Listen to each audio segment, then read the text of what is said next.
அதிமுகவுடைய தொண்டர்களுக்கு பாஜகவோடு போனதுல துளியும் விருப்பம் இல்லை. இன்னைக்கு அதனுடைய வெளிப்பாடாக தான் அன்வர் ராஜா அவர்கள் இன்னைக்கு திமுகவில் போய் இணைந்திருக்கிறார் இல்லையா. இதுதான் ஒரு சமூகத்தினுடைய ஒரு பிரதிநிதியா இருந்தவர் இன்னைக்கு அந்த கட்சியிலிருந்து வெளியில வராரு அப்படின்னும் போது அது அந்த கட்சிக்கு நிச்சயமாக மிகப்பெரிய இழப்பு தான். மாற்றா யோசிக்கக்கூடியவர்கள் தான் தமிழக வெற்றி கழகத்தை தேர்ந்தெடுப்பாங்க. நல்லா புரிஞ்சுக்கணும். இதுல இருந்த மாதிரியே நம்ம இருக்கணும் அப்படின்னு நினைக்கிறவர் திமுகவுக்கு தான் போவார்.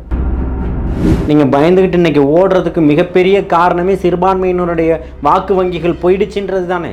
அன்னைக்கு இஃப்தார் நிகழ்ச்சி நடத்தும் போது ஒட்டுமொத்த உங்களுடைய சிறுபான்மையினுடைய கோட்டையை அடித்து உடச்சிட்டார் இல்லை.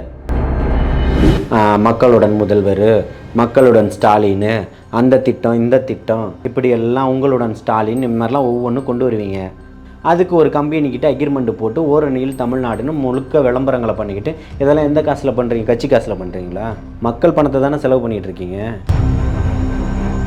இப்போ மக்களுடைய வரிப்பணத்தின் வழியாக திமுக அவங்க பிரச்சாரத்தை பண்ணுறாங்கன்னு. ஆமாம், மக்கள் வரி பணத்தை செஞ்சுக்கிட்டு நீங்கள் ஊர் சுற்றிட்டு வரத்துக்கு ஊர் ஃபுல்லாக பேனரை வச்சு எல்லா வேலையும் கலாட்டாகவும் பண்ணிகிட்டு இருப்பீங்க. இதெல்லாம் பார்த்துக்கிட்டு இருக்கணும். நேர்களுக்கு வணக்கம் என நம்மோடு இணைந்திருக்கிறார் தாவேகா கட்சியின் ஆதரவாளர் திரு ஜலீல் அவர்கள். வணக்கம் சார். தாவேகா கட்சி சமீப காலத்தில் கூட்டணி பற்றிய பேச்சுகள் வரும்பொழுது அதிமுக கூட இணைய வாய்ப்புகள் இருக்குது. அதிமுக இப்போ பாஜக கூட இணக்கமாக இருக்கிற மாதிரி தெரியலாம். ஆனால் வரக்கூடிய காலங்களில் பாஜக அதிமுக பிரிஞ்சு அதிமுக மற்றும் தாவேகா அப்படின்ற மாதிரி மாறுறதுக்கான வாய்ப்பு நிறைய இருக்குது. அப்படி அமைஞ்சா அதுதான் தமிழகத்தினுடைய மிகப்பெரிய வெற்றியாக இருக்கும். அப்படியெல்லாம் நிறைய கருத்துக்களை பார்க்க முடியுது. உங்களுடைய பார்வையில் இது எந்த அளவுக்கு வாய்ப்பு இருக்குது, இது சாத்தியமா அப்படின்றத பற்றி சொல்லுங்கள் சார். இல்லை, அனைத்து இந்திய அண்ணா திராவிட முன்னேற்ற கழகம் பாஜகவோட கூட்டணின்னு வச்சு அவங்க போயிட்டாங்க. அனைத்து இந்திய அண்ணா திராவிட முன்னேற்ற கழகத்தினுடைய தலைமையில் தான் ஒரு கூட்டணினும் அவங்க பாஜக தலைமையில் தான்ன்றதும் அதுக்கப்புறம் அது விமர்சனத்துக்கு உள்ளாகி இல்லை அதிமுக கூட்டணியில் தான் நாங்கள் இருக்கிறோம் அப்படின்னாங்க. நடுவில் அதை என்டிஏ கூட்டணிலாம் வேற சொன்னாங்க இல்லையா. அதெல்லாம் பார்த்து தான் அதான் என்டிஏ கூட்டணிக்கு இங்கே என்ன வேலைன்னு கூட நம்ம கேட்டோம். அதிமுகவுடைய தொண்டர்களுக்கு பாஜகவோடு போனதில் துளியும் விருப்பம் இல்லை. தொண்டர்கள் மத்தியில் அந்த அதிருப்தியை பார்க்க முடியுது. தொண்டர்களை தாண்டி சில மாவட்ட செயலாளர்களும் பகுதி செயலாளர்களும் அந்த அதிருப்தியை ஷேர் பண்ணியிருக்கிறாங்க. என்கிட்டயே பல பேர் பேசியிருக்கிறாங்க, ஷேர் பண்ணியிருக்காங்க. அதை பார்க்க முடியுது. அது இன்றைக்கி அதனுடைய வெளிப்பாடாக தான் இன்றைக்கி வெளிவந்திருக்கக்கூடிய அன்வர் ராஜா அவர்கள் இன்றைக்கி திமுகவில் போய் இணைந்திருக்கிறார் இல்லையா. இதுதான் இவர்களுடைய இன்றைக்கி இவர்கள் பேசினதுக்கும் நடந்துக்கிட்டதுக்கும் இன்றைக்கி மக்கள் எதிர்பார்த்ததும் இன்றைக்கி இல்லை அப்படின்றது தான். இன்றைக்கி அவர் போகிறாரு அப்படின்னா அவர்களுடைய கட்சியில் அவர் ஒரு ஆளுமை இல்லைன்னு அவர்களால் சொல்ல முடியுமா? நிச்சயமாக மறுக்க முடியாது. அப்படி இருக்கும்போது அப்பேற்பட்ட ஒருத்தர் அன்னைக்கு சிஏஏ போராட்டத்துக்காக அங்கே எதிர்த்து பேசினது அப்போ அன்னைக்கு பேசினாருன்றப்போ இங்கே ஒட்டுமொத்த உலமாக்கல் சபை ஒரு மிகப்பெரிய போராட்டத்தை சேப்பாக்கத்தில் நடத்தும்போது அந்த இதில் அந்த பிரதிநிதியாக அவர் பேசுகிறார். நிச்சயமாக இந்த சட்டம் ஏற்றப்படாது, அதுக்கு நாங்கள் உறுதுணையாக இருப்போம் அப்படின்னு சொல்லி பேசுகிறது அன்வர் ராஜா பேசுகிறார் சேப்பாக்கத்தில். அந்த நிகழ்வில் நானும் இருக்கேன். இப்படி ஒரு ஒரு ஒரு சமூகத்தினுடைய ஒரு பிரதிநிதியாக இருந்தவர் இன்னைக்கு அந்த கட்சியிலேருந்து வெளியில் வராரு அப்படின்னும் போது அது அந்த கட்சிக்கு நிச்சயமாக மிகப்பெரிய இழப்பு தான். சரி, இப்போ அன்வர் ராஜா அவர்கள் திமுகவை தேர்ந்தெடுத்திருக்கிறாரு. அதிமுகவிலிருந்து அம்மா காலத்திலிருந்தே ஜெயலலிதா அவர்களுடைய காலத்திலிருந்தே இருந்த ஒரு தலைவர் இப்போ திமுகவை தேர்ந்தெடுத்திருக்கிறாரு. ஸோ திமுகவை தேர்ந்தெடுத்தது பற்றி அவங்க பார்வை என்ன சார்? இல்லை, திமுக இப்போ இவர்கள் நேரடி கூட்டாளியாக இருக்கிறாங்க, இவர்கள் மறைமுக கூட்டாளியாக இருக்கிறாங்க. ரெண்டு பேருக்கும் ஒரு பெரிய வித்தியாசம் இல்லை. புரியுதுங்களா? அவர் இத்தனை வருஷம் அந்த போல் ஒரு கட்சியில் இருந்துட்டார். இப்போ இன்னொரு கட்சி அவருக்கு தேவைன்னா அந்த மாதிரி தான் போவார். புரியுதுங்களா? மாற்றா யோசிக்கக்கூடியவர்கள் தான் தமிழக வெற்றி கழகத்தை தேர்ந்தெடுப்பாங்க. நல்லா புரிஞ்சுக்கணும். புரியுதுங்களா? இதில் இருந்த மாதிரியே நம்ம இருக்கணும் அப்படின்னு நினைக்கிறவர் திமுகவுக்கு தான் போவார். திமுகவுக்கு அவர் போன உடனே மிகப்பெரிய ஒரு பதவியை தூக்கி அவருக்கு கொடுத்துட போகிறதில்ல. புரியுதுங்களா? இஸ்லாமியர்கள் மேலே ஒரு மிகப்பெரிய ஒரு கரிசன பார்வை இருக்குது அப்படின்ற ஒரு நம்பிக்கையை கொடுத்துக்கிட்டு இருக்கிற முதல்வர் நான் தான் அப்படின்னு சொல்லிக்கிட்டு இருக்கக்கூடிய ஸ்டாலின் அவர்கள் அதை பண்ணினார்னா இந்த பக்கம் செஞ்சி மஸ்தானுக்கு கொடுத்துருந்த அமைச்சர் பதவியை பிடுங்கி உட்கார வச்சிருக்கிறார். அப்போ ஏன் அதை கொடுக்கலன்ற பேர் வந்துடும். அப்போ நீங்கள் நாடக அரசியல் தான் பண்ணுறீங்கன்றது வந்துடும். தெரிஞ்சு அன்வர் ராஜா அவர்கள் போறாருன்னா அதுக்கு என்ன காரணம்? அதாவது வேற வழி இல்லை அப்படின்னு நினைக்கிறீங்களா? அவர் போனதுக்கான காரணத்தை நான் சொல்லணுன்ற அவசியம் இல்லை, புரியுதுங்களா? அவருக்கான ஒரு யூகத்தின் அடிப்படையில் சொல்லணும் அப்படின்னு சொன்னோன்னா, நாளைக்கு நமக்கு ஒரு இப்போ சீட்டு கொடுத்துட மாட்டாங்களா அப்படின்ற ஒரு நம்பிக்கையாக இருக்கும். இப்போ அங்கே இருக்கக்கூடியவர்களே வந்து ஓரங்கட்டிக்கிட்டு இருக்கிறாங்க, புரியுதுங்களா? இவருக்கு எப்படி சீட்டு கொடுப்பாங்கன்றதெல்லாம் தெரியாது. என்ன, அவர் இப்போ எடுத்திருந்தாலும் ஒரு தவறான ஒரு நடவடிக்கை எடுத்திருக்கிறாரு. அவர் எடுத்திருக்க வந்த ஒரு இது வந்து தவறான இதுதான் நான் சொல்லுவேன். இப்போ விஜய் அவர்கள்கிட்டயே வந்து ஏற்கனவே தமிழ்நாடு முஸ்லீம் லீக் போன்ற கட்சிகளும் இப்போ வேறு சில ஒரு கட்சியும் வந்து இணைஞ்சிருக்கிறாங்க. இது அடிப்படையில் சிறுபான்மையினருடைய வாக்குகள் வந்து இணைகிறாங்க, அவங்களுக்கு தாவேக்காக சிறுபான்மையினருடைய வாக்குகள் முஸ்லீம்களினுடைய வாக்குகள் இருக்குன்னு எடுத்துக்க முடியாது. ஏன்னா லெட்டர் பேட் கட்சிகள் கிட்ட இருந்து 2-3 ஒரு 10 தொண்டர்கள் தான் இருக்கவே செய்வாங்க அப்படின்லாம் வந்து சில பேர் கருத்து வைக்கிறாங்க. ஸோ தாவேக்காவை பொறுத்த வரைக்கும் அந்த இடத்துல இவங்களுடைய வருகையின் காரணமாக அங்கே வந்து சிறுபான்மையினுடைய வாக்குகள் இருக்குது அப்படின்றதெல்லாம் எடுத்துக்க முடியாது. அந்த ஒரு கருத்தை நீங்கள் எப்படி பார்க்குறீங்க? ஏன் பயப்படுறீங்க? வாக்கு இல்லைல்ல, ஏன் நீங்கள் பயப்படணும்? நீங்கள் பயந்துக்கிட்டு இன்றைக்கி ஓடுறதுக்கு மிகப்பெரிய காரணமே சிறுபான்மையினருடைய வாக்கு வங்கிகள் போயிடுச்சுன்றது தானே. அன்னைக்கு இஃப்தார் நிகழ்ச்சி நடத்தும் போது ஒட்டுமொத்த உங்களுடைய சிறுபான்மையினுடைய கோட்டையாக நீங்கள் கட்டி வச்சுருந்த ஒரு புழுகு மூட்டையை அடித்து உடச்சிட்டார் இல்லை? சிறுபான்மை மக்களினுடைய காவலனா நீங்கள் இருக்கீங்கன்ற ஒரு பொய்யான ஒரு நாடகத்தை முகத்திரையை கிழித்து எரிந்துட்டார்ல. இதற்கு மேலே இன்னும் வேறு என்ன வேணும்? இப்போவும் சொல்கிறோம், இந்த இப்போ வந்திருக்க சின்ன சின்ன இஸ்லாமிய கட்சிகள் வந்ததுனால ஒட்டுமொத்த இஸ்லாமியர்களும் வந்துடுவாங்க அப்படின்னு சொல்லலை. அவர்கள் வரதற்கு முன்னாடியே ஒட்டுமொத்த இஸ்லாமியர்களுக்கான ஒரு மாற்றாக பார்க்க ஆரம்பிச்சிட்டாங்க சிறுபான்மை சமூக மக்கள், புரியுதுங்களா?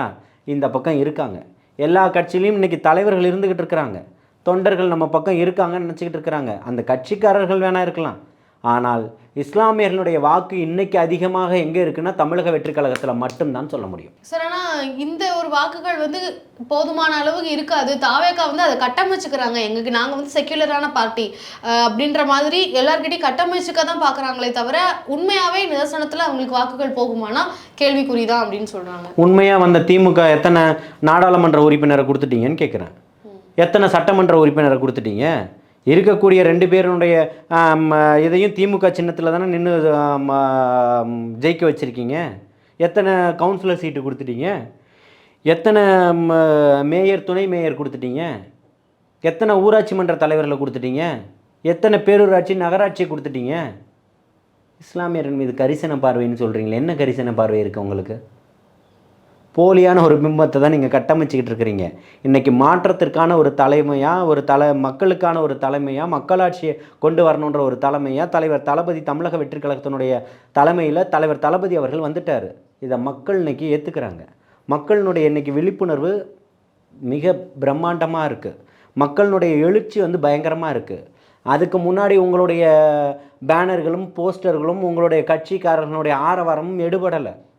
அவன் கொடுக்கக்கூடிய ஒவ்வொரு குரலும் உங்களுடைய தமிழக ஆட்சி கட்டில் இன்றைக்கி அதிர்வலைகளை உண்டு பண்ணிக்கிட்டு இருக்கு.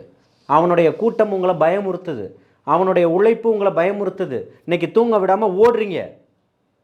ஓரணியில் தமிழ்நாடு, மக்களை காப்போம், தமிழகத்தை மீட்போன்னு இப்படி பல விதத்தில் ஓடிக்கிட்டு இருக்கிறீங்க.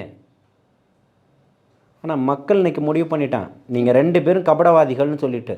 ஓரணியில் தமிழ்நாடு அப்படின்ற அந்த உறுப்பினர் சேர்க்கை திமுகவின் வந்து அந்த திட்டத்துக்கு மதுரை உயர்நீதிமன்றம் வந்து ஓடிபி வாங்குறத வந்து தடை விதிச்சிருக்கிறாங்க. நீங்கள் உறுப்பினரை வந்து சேர்க்கலாம், ஆனால் ஓடிபி எல்லாம் வாங்கக்கூடாது அப்படின்ற மாதிரியான ஒரு அறிக்கையை வந்து கொடுத்துருக்குறாங்க நீதிமன்றம் தரப்புலேருந்து. இதுக்கு உங்களுடைய பார்வை என்ன சார்? இப்போவும் சொல்கிறேன், நீங்கள் பல திட்டங்களை கொண்டு வந்தீங்க. மக்களுடன் முதல்வர், மக்களுடன் ஸ்டாலின், அந்த திட்டம் இந்த திட்டம், மக்கள் முதல்வன், இப்படியெல்லாம் உங்களுடன் ஸ்டாலின், இந்த மாதிரிலாம் ஒவ்வொன்றும் கொண்டு வருவீங்க. ஒரு 2 வருஷத்துக்கு ஒரு முறை ஒரு பேர் வச்சு இப்போ ஒன்று கொண்டு வந்திருக்கீங்க. இப்போ வரக்கூடிய தேர்தலுக்கு அதை மடைமாற்றம் விதமாகவும் மக்களுடைய கவனங்களை சிதறடிக்கக்கூடிய விதமாகவும் அதுக்கு ஒரு கம்பெனிக்கிட்ட அக்ரிமெண்ட் போட்டு ஓரணியில் தமிழ்நாடுன்னு முழுக்க விளம்பரங்களை பண்ணிக்கிட்டு, இதெல்லாம் எந்த காசில் பண்ணுறீங்க? கட்சி காசில் பண்ணுறீங்களா? மக்கள் பணத்தை தானே செலவு பண்ணிகிட்டு இருக்கீங்க. உங்கள் கட்சியில் தொண்டரை சேர்க்கறதுக்கு சார் நீங்கள் வந்து ஒரு பெரிய விஷயத்த சொல்கிறீங்க. அதாவது அவங்களுடைய திட்டங்களுக்கு கட்சியின் காசை பயன்படுத்தாமல் மக்களுடைய வரி பணத்தை பயன்படுத்துகிறாங்க. வீடு தேடி மக்கள் திட்டம்னு சொல்லிட்டு அதுக்கு அரசு பணத்தை செலவு பண்ணுவாங்களா, கட்சி பணத்தை செலவு பண்ணுவாங்களா? அரசு திட்டம் வீடு தேடி வருதுன்னா யாருடைய காசை செலவு பண்ணுவாங்க? அரசு திட்டமா சொல்றீங்களா இல்லை ஓரணியில் தமிழ்நாடு சொல்றீங்களா? ரெண்டும் ஒரே ஓரணியில் தமிழ்நாடுன்ற திட்டத்தில் தான் இது அத்தனையுமே கொண்டு வர்றாரு. வீடு தேடி திட்டம் அது வருது இது வருது அப்படின்றது எல்லாத்தையுமே அந்த ஓரணியில் தமிழ்நாட்டில் தான் கொண்டு வராரு. இப்போ வந்து மக்களுடைய வரிப்பணத்தின் வழியாக திமுக வந்து அவங்க பிரச்சாரத்தை பண்றாங்கன்னு ஆமாம். அவங்க ப்ரைவேட்டாக ஏஜென்ட்டுகளை வச்சு அவர்களுக்கு சம்பளத்தை கொடுத்து அவங்களுக்கு போய் ஃபார்ம் ஃபில்அப் பண்ணி கொடுங்க இது பண்ணுங்க அப்படின்றதெல்லாம் தனியார் மயமாக்கலாக நடந்துக்கிட்டு இருக்கு. ஓகே சார், இப்போ மாநாடு வந்து பிளான் பண்ணியிருக்கிறீங்க மதுரையில். அதில் வந்து நிறைய நிபந்தனைகள் வந்து காவல்துறை தரப்புல இருந்து கொடுத்துருக்காங்க. அந்த நிபந்தனைகள் பற்றி நீங்கள் என்ன நினைக்கிறீங்க சார்? இது வந்து திமுகவினுடைய நெருக்கடி அப்படின்லாம் சொல்கிறாங்க. இது வந்து தாவேகாவுக்கு மட்டும்தான் இந்த மாதிரியான விஷயங்கள் நடக்குதுன்னு நினைக்கிறீங்களா, இல்லை எல்லா கட்சிகளுக்குமே மாநாடப்போ இந்த மாதிரியான விதிமுறைகள்லாம் இருக்கா? இல்லை, மாநாடுகள் நடக்கும்போது விதிமுறைகள் வந்து கையாள்வது வந்து இயல்பான விஷயம்தான். ஆனால் நெருக்கடிகள் கொடுக்கப்படுறது நீங்கள் உங்களுடைய பயத்துடைய வெளிப்பாடு. என்ன நெருக்கடி தராங்க? ஆமாம், நீங்கள் வந்து இப்போ இந்த நேரத்தில் பேனர் வைக்கக்கூடாது, போஸ்டர் ஒட்டக்கூடாது, கொடி நடக்கூடாது, இந்த வழியில் இவ்வளோ பண்ண அப்படியெல்லாம் ஒன்றுமே கிடையாது. எந்த திமுக இப்போ எல்லா இடமும் ஓரணியில் தமிழ்நாடுக்கு எங்கெல்லாம் பேனர் வைக்காமல் விட்டுட்டீங்க? எங்கே கொடி கட்டாமல் விட்டுட்டீங்க? எங்கே போஸ்டர் வைக்காமல் விட்டுட்டீங்க? மக்கள் வரி பணத்தை செஞ்சுக்கிட்டு நீங்கள் ஊர் சுற்றிட்டு வரத்துக்கு ஊர் ஃபுல்லாக பேனரை வச்சு எல்லா வேலையும் கலாட்டாகவும் பண்ணிகிட்டு இருப்பீங்க. இதெல்லாம் பார்த்துக்கிட்டு இருக்கணும். உங்கள் கட்சிக்காரன் எல்லா இடத்துலையும் வைப்பான் பிரம்மாண்டமாக. ஆனால் இங்கே கஷ்டப்பட்டு வேர்வை சிந்தி உழைச்சவனுடைய காசில் ஒரு பேனரு போஸ்டர் ஓட்டுனா அதுதான் நீங்கள் அதாவது உங்களை யார் அதிகமாக விமர்சனம் செய்கிறார்களோ அவர்கள் தான் உங்களை கண்டு அஞ்சுகிறாருன்னு சொல்கிறாங்க. அதே போல் உங்களுக்கு அச்சம் அதிகமாகிடுச்சு, பயம் வந்துருச்சு. அதனால 2 பேரும் ஓடிக்கிட்டு இருக்கிறீங்க. ஓடுங்க, எவ்வளோ தூரம் ஓடுறீங்களோ ஓடுங்க, ஒன்றும் பிரச்சனை இல்லை. அண்ணன் இருக்காருன்னு சொல்கிறோம். 2026 மிகப்பெரிய ஒரு மாற்றமாக மக்களாட்சியை கொண்டு வர போகிறது தலைவர் தளபதி தான் சொல்கிறோம். இப்போ அண்ணன் இருக்காருன்னு சொல்கிறீங்க. அண்ணன் வந்து திமுகவை எதிர்க்கிறதுல வலிமையாக எதிர்க்கிறாரு. எந்த அளவுக்கு திமுக அரசை வந்து சுட்டி காட்டுறாரோ அதெல்லாம் பண்ணுறாரு. ஆனால் அண்ணனை நம்பி எப்படி பாஜகவை எதிர்கொள்வது, மத்தியில் இருக்கக்கூடிய அந்த இதை எப்படி எதிர்கொள்வது அப்படின்ற கேள்வி எழுப்புறாங்க. அதாவது பாஜகவை விஜய் அவர்கள் வலிமையாக எதிர்க்க மாற்றாரு அப்படின்ற ஒரு கருத்து இருந்துக்கிட்டே தான் இருக்குது. இதை எப்போ சரி செய்ய போகிறாரு விஜய்? நீங்கள் திருப்பியும் சொல்கிறேன், பூனை கண்ணை மூடிடுச்சுன்னா உலகம் இருந்துருச்சுன்றதுக்கெல்லாம் பதில் சொல்லிக்கிட்டு இருக்க முடியாது. நீங்கள் எல்லாம் காணல் நீரை பார்த்துட்டு உட்காந்துட்டு இருக்கிறீங்க. இப்போ வந்து டங்ஸ்டன் இந்த மாதிரியான பிரச்சனைகள் பற்றி தான் சொல்கிறீங்க, கரெக்டாக சார்? இதுக்கெல்லாம் மட்டும்தான் பாஜக வந்து வலிமையாக எடுத்துருக்கிறாருன்னு சொல்கிறீங்களா? இப்போவும் சொல்கிறோம், பிளவுவாதத்தை பேசக்கூடியது, மக்களை துண்டாடும் தன்மையில் கொண்டக்கூடியது, மதத்தை வச்சு அரசியல் பண்ணக்கூடியது பாசிசவாதிகளுக்கு இங்கே இடம் இல்லை. அவர்களோடு ஒருபோதும் நாங்கள் கூட்டணி இல்லைன்னு சொல்லியிருக்கிறாரு. கூட்டணி இல்லை, அதை தாண்டி சில விஷயங்களுக்கு விஜய் அவர்களுடைய கண்டனங்கள் எப்போ வரும் அப்படின்றது எல்லாத்துக்கும் கண்டனம் கொடுத்துக்கிட்டு தானே இருக்கிறார். இன்னும் என்ன கண்டனம்? வக்ஃபை பயங்கரமாக கண்டித்து தமிழகம் முழுக்க ஆர்ப்பாட்டங்கள் நடத்தி சட்ட ரீதியான போராட்டத்துக்கு பாஜக வந்து செக்யூலர் சோஷியல் அப்படின்ற கான்ஸ்டியூஷன்ல இருக்கக்கூடிய வார்த்தைகள் எல்லாம் எடுக்கணும்னு சொல்றாங்க. பாஜகன்றதை தாண்டி அதுக்கான வழக்குகள்லாம் போடப்படுது. அதுக்கு விஜயுடைய நிலைப்பாடு என்ன அப்படின்ற கேள்விகள்லாம் இருக்கு இல்லையா? இல்லை, இப்போ இங்கே பாருங்கள், அதுக்கானது தான் இன்றைக்கி வழக்கறிஞர் அணின்னு ஒன்று உருவாக்கப்பட்டிருக்குது. அதுக்காக எல்லா வேலைகளுமே பண்ணிக்கிட்டு இருக்குது. அதற்கான சட்ட ரீதியான போராட்டங்கள் இல்லை விஷயம் இல்லைன்னு நினைக்கிறாங்களா? இல்லை, அவங்க நீங்கள் எடுக்கிறீங்கன்றதுக்காக எல்லாரும் விட்டுட்டு வேடிக்கை நீங்கள் வக்ஃபு கூட தான் எடுத்தீங்க, எல்லாத்தையும் விட்டுட்டு வேடிக்கை பார்த்துட்டாங்களா? என்ன பண்ணிட்டீங்க? திமுக எல்லாத்துக்குமே எல்லாத்தையும் கூப்பிட்டு அனைத்து கட்சி கூட்டம் நடத்திச்சு. ஏன் நீதிமன்றத்துக்கு போகலை? நீதிமன்றத்தில் ஏன் வாதம் பண்ணலை? தமிழக வெற்றி கழகம் தானே இறங்கி வாதம் பண்ணிச்சு. இல்லை, திமுக பண்ணதுக்கு அப்புறம் தான் தமிழக வெற்றி கழகம் வந்து வழக்கு போட்டாங்க, பதிவு பண்ணீங்க. ஏன் வாதம் பண்ணுறதுக்கு வரல? அபிஷேக் மன்வி தானே வாதம் பண்ணியிருக்கிறாரு. அப்போ தமிழக வெற்றி கழகத்தினுடைய சார்பில் தானே நடந்திருக்கு. அப்போ நீங்கள் என்ன பண்ணிகிட்டு இருக்கிறீங்க? அதற்கான பதிலெல்லாம் தேவை இல்லையா? திருப்பியும் சொல்கிறேன், நீங்கள் மக்களை ஏமாற்றும் போக்கில் ஒரு விஷயம் பண்ணுறதும், மக்களை பிளவுவாதத்தில் பயன்படுத்தக்கூடிய போக்கில் ஒரு விஷயத்தை பாஜக பண்ணுவதையும் ஒருபோதும் தலைவர் தளபதி அவர்களோ தமிழக வெற்றி கழகமோ அதை சார்ந்திருக்கக்கூடியவர்களோ அதை ஏற்றுக்கலாம். விஜய் அவர்கள் பற்றியும் அவருடைய தாவேகா கட்சியின் அரசியல் குறித்து பல விஷயங்கள் நிறைய சொன்னீங்க. நன்றி சார். வாழ்த்துக்கள்.